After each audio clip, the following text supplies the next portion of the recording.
Foodie अर्चनामध्ये स्वागत। या व्हिडिओमध्ये आपण पाहणार आहात तांदळापासून तयार होणारा पदार्थ मोकल। हा पारंपरिक पदार्थ आहे। श्रावणात मोकल सारखा सात्विक पदार्थ करून खायला काहीच हरकत नाही। मोकल करण्यासाठी तांदूळ धुवून सुकवावेत, मिक्सरला थोडे जाडसर वाटून घ्यावेत, मोकल करतेवेळी ते चाळून घ्यावेत। तुम्हाला इथे डावीकडे पेल्यात आणि उजवीकडे वाटीत अशी दोन पीठं दिसतात। उजवीकडे वाटीत जे पीठ आहे ते चाळून खाली पडलेलं पीठ आहे ते आपल्याला घ्यायचं नाहीये। मात्र डावीकडे पेल्यात जे रवाळ पीठ दिसतंय तो चाळताना चाळणीत राहिलेला रवा आहे आणि तोच आपल्याला मोकल करताना वापरायचा आहे। आता एका भांड्यात तूप टाकावे। तूप गरम झाल्यावर तांदळाचा रवा भाजून घ्यावा। रवा गुलाबीसर रंग येईपर्यंत भाजावा।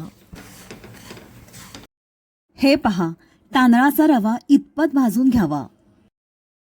इथे पाण्याचं प्रमाण समजून घ्या। 1 पेला रवा घेतला असल्याने 2 पेला पाणी घ्यावे।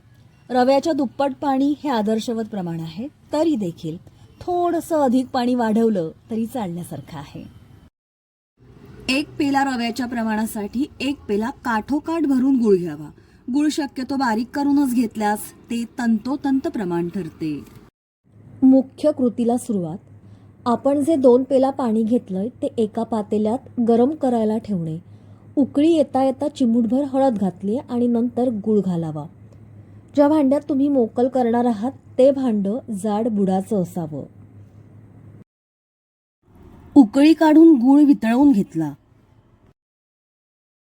त्यानंतर गॅस बारीक केला आणि त्यात थोडंसं तूप टाकलं।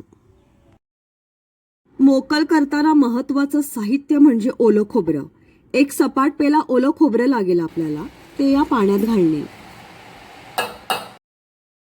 हे सर्व शिजत असताना जायफळाची पावडर, सुंठ पावडर आणि वेलची पावडर घातली।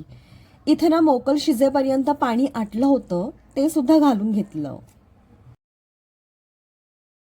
हे सर्व ढवळून घेतलं आणि नंतर त्यात तांदळाचा रवा घातला। यानंतर वरती झाकण मारले। काही वेळानंतर झाकण काढून घेतलं। तोवर पाणी आटलं होतं। आता बाजूने आणि मध्यभागी तूप सोडायचं। असं तूप सोडल्याने शिजल्यावर मोकल पातेल्यातून पटकन सुटेल, त्याच्या वड्या देखील छान पडतील। खालच्या बाजूने म्हणजे तळाकडून छानसा खरपूस झाला की मोकल छान लागतो।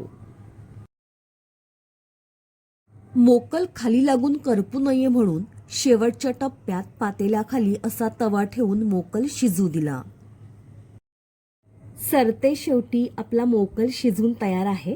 आता याच्या वड्या पाडूयात। खरं तर दरवेळी अशा वड्या नाही पाडत आम्ही। पातेलं ताटात उलटं मारून मोकल त्यात काढला जातो आणि आपल्याला हव्या त्या आकारात कापून घेऊन खाल्ला जातो। या व्हिडिओसाठी मी अशा वड्या पाडतीये। मोकल करण्याची पद्धत आवडली असेल तर व्हिडिओ लाईक करा, व्हिडिओ शेअर करा आणि आपलं फूडी अर्चना हे YouTube चॅनल सबस्क्राईब करायला विसरू नका।